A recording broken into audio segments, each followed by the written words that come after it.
Sense assina acordo com o governo Alemanha, levou-se embaixada de Jakarta, Indonésia, quando vai expandir o projeto de desenvolver o Museu Antigo Comarca Balide.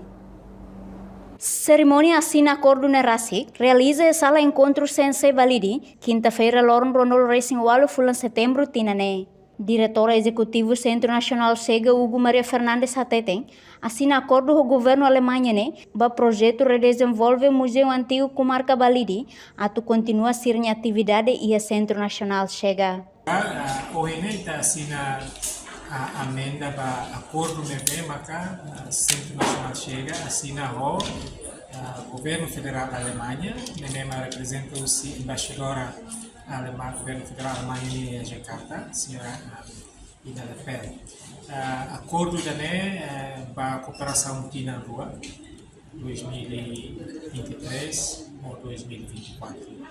E acordo com minha conteúdo uma coisa maka governo federal Alemanha apoio Centro SEGA e a redesenvolve o Museu Antigo Comarca Balide para sair do centro e para direitos humanos, novas história passada.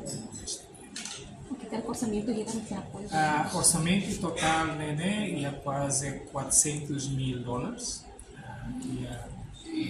É a corona euro, é orçamento da Pina do ano quase 400. No conteúdo se assina acordo onde o governo Alemanha apoia Sense e redesenvolve o Museu Antigo Comarca Balidi, saihanesan centro ida, ba direito humano nomos história passado Timor-Leste nian. Enquanto embaixadora Alemanha e Jakarta, Indonésia, Ina Lepel Hateten, governo Alemanha hakar apoio Centro Nacional SEGA, também sirene serviço importante tebes, atu preserva a história passado, no ia projeto idane interessante liu, também sira bela halo apresentação ida, ia museu, liu onsa magdada geração fon sira, hatene liu com a história passado. Yes, but we are very happy to support JECA because we feel it has been doing a very good job so far in preserving the memory of what happened in Timor-Leste.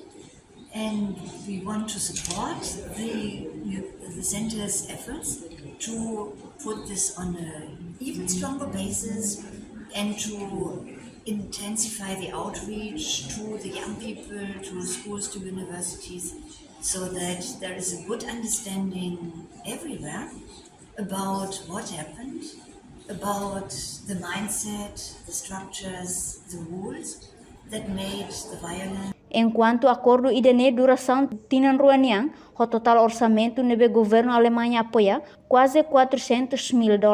Reportagem Epifânia de Carvalho, Televisão Timor-Post. Janela informação ba Emma Hoto. Atu atena informação atual dia kliu kita halua. Haneha botão subscribe, like, halo comentário no faz botão ba media sosial Hoto.